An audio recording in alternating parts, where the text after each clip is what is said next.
Welcome to today's video. In this episode, we're exploring the story of Peter Lynch, taking a closer look at his life, achievements, and lasting influence. Let's get started. Peter Lynch, born January 19, 1944, is an American investor, mutual fund manager, author, and philanthropist.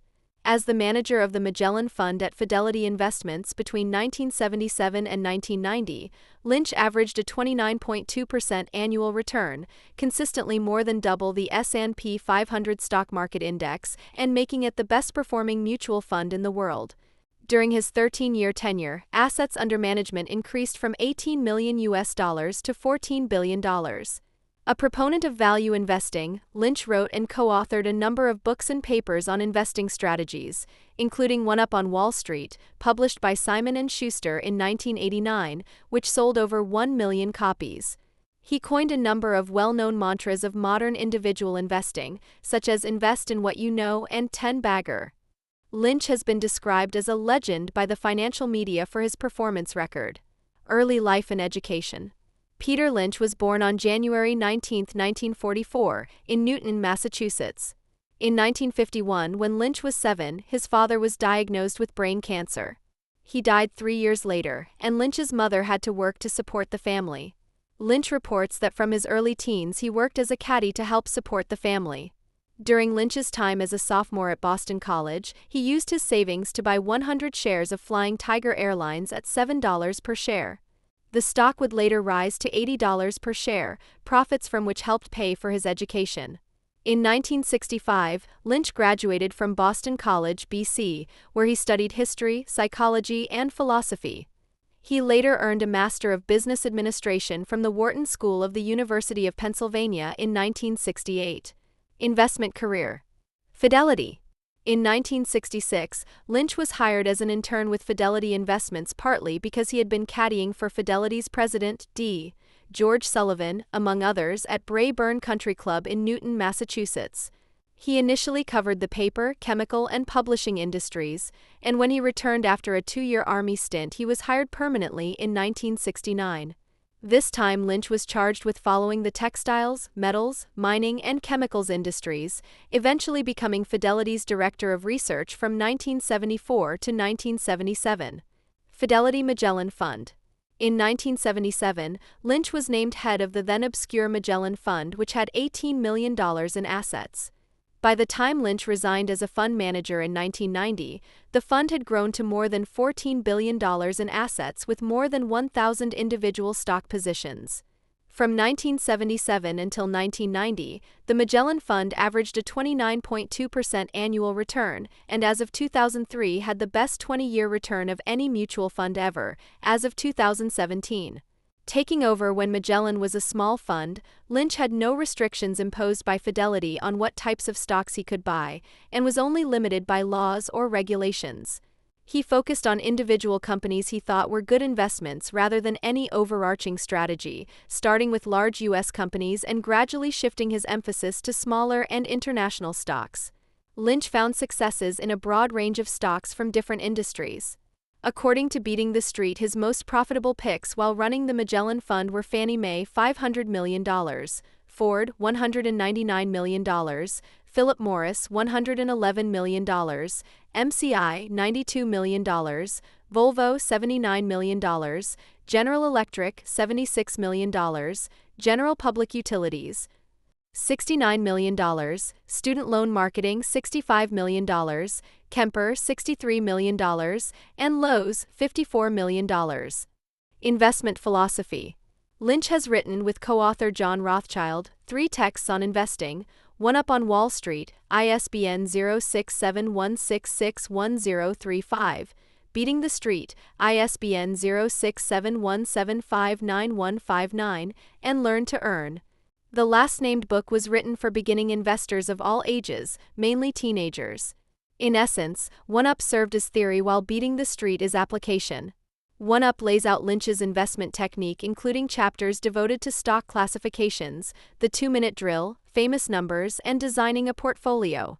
Most of Beating the Street consists of an extensive stock-by-stock discussion of Lynch's 1992 Barron's magazine selections, essentially providing an illustration of the concepts previously discussed. As such, both books represent study material for investors of any knowledge level or ability. Lynch also wrote a series of investment articles for Worth magazine that expand on many of the concepts and companies mentioned in the books. I found that when the market's going down and you buy funds wisely, at some point in the future you will be happy. You won't get there by reading "Now is the time to buy." Lynch coined some of the best-known mantras of modern individual investing strategies. His most famous investment principle is, invest in what you know, popularizing the economic concept of local knowledge. Since most people tend to become expert in certain fields, applying this basic invest in what you know principle helps individual investors find good undervalued stocks. Lynch uses this principle as a starting point for investors. He has also often said that the individual investor is potentially more capable of making money from stocks than a fund manager, because they are able to spot good investments in their day-to-day lives before Wall Street. Throughout his 2 classic investment primers, he has outlined many of the investments he found when not in his office.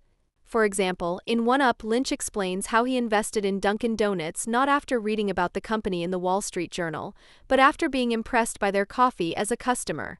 Assuming others would be similarly impressed and noting the company's Boston locations were always busy, he then studied the company's financial status and decided to invest in Dunkin' Donuts, which proved one of the best-performing stocks he ever bought. Lynch believes the individual investor is able to make similar smart investing choices, noticing particular opportunities like Dunkin' Donuts or paying attention to business trends in their careers and hobbies. Using examples from Magellan Fund, his books outline how a novice should read and interpret company paperwork for information on stock valuation, earnings, cash flow, and other data. Lynch has stated in One Up on Wall Street that his undergraduate studies in philosophy and logic were more important to his career than the math or finance he studied for his MBA. At Wharton, he came to believe that the 2 prevailing investing theories in academia, the random walk hypothesis and the efficient market hypothesis, were contradictory. The concepts taught by professors at school were regularly disproved by professionals during his internship at Fidelity. He thus came to rely more on practitioners than theoreticians. It seemed to me that what was supposed to help you succeed in the investment business could only help you fail. Quantitative analysis taught me that the things I saw happening at Fidelity couldn't really be happening. Lynch has also argued against market timing, stating, "Far more money has been lost by investors preparing for corrections or trying to anticipate corrections than has been lost in the corrections themselves." Lynch popularized the stock investment strategy GARP, growth at a reasonable price, which is a hybrid stock-picking approach that balances growth investing potential for share price increases with the discipline of value investing to avoid buying overpriced stocks. Many well-known funds now follow the GARP model, ranging from equity funds such as Fidelity Investments' Fidelity Contra Fund, FCNTX, and Lemma Senbet Fund, to index funds such as Russell Index's iShares Russell 1000 Growth Index. He also coined the phrase 10-bagger in a financial context. This refers to an investment which is worth 10 times its original purchase price, and comes from baseball, where the number of bags or bases that a batter can run to is a measure of the success of that runner's hit. A baseball player who hits a home run will pass all 4 bases, and so such a hit is sometimes called a 4-bagger. Similarly, a baseball double hit is sometimes called a 2-bagger. As Lynch wrote in One Up on Wall Street, "In my business, a 4-bagger is nice, but a 10-bagger is the fiscal equivalent of 2 home runs and a double." In Beating the Street, Lynch expounded with many-bagger. For the most part, the NAIC, National Association of Investors Corp., groups by stocks in well-managed growth companies with a history of prosperity, and in which earnings are on the rise.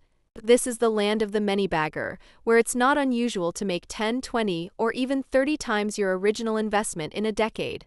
Personal life. Lynch married Carolyn Ann Hoff and co-founded the Lynch Foundation. They had 3 daughters. His wife died in October 2015 due to complications of leukemia at age 69. Wealth and philanthropy. In 2006, Boston Magazine named Lynch in the top 50 wealthiest Bostonians, ranking him 40th with an overall net worth of $352 million. Though he continues to work part-time as vice chairman of Fidelity Management and Research Company, the investment advisor arm of Fidelity Investments, spending most of his time mentoring young analysts, Peter Lynch focuses a great deal of time on philanthropy. He said he views philanthropy as a form of investment.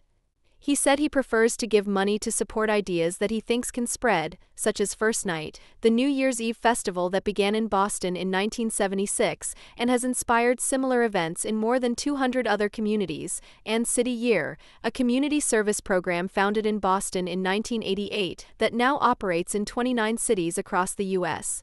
The Lynches give money primarily in 5 ways: as individuals through the Lynch Foundation, through a Fidelity charitable gift fund, and through 2 charitable trusts. The Lynches have made gifts as individuals, donating $10 million to Peter Lynch's alma mater, Boston College. In turn, BC named the Lynch School of Education and Human Development after the family. The Lynch Foundation, valued at $125 million, gave away $8 million in 2013 and has made $80 million in grants since its inception. The foundation supports education, religious organizations, cultural and historic organizations, and hospitals and medical research. For example, the foundation donated $20 million to establish in 2010 the Lynch Leadership Academy (LLA), a research and training program for school principals at BC's Carroll School of Management Business School. The Lynch Foundation was one of the first major supporters of Teach for America, AmeriCares, and Partners in Health.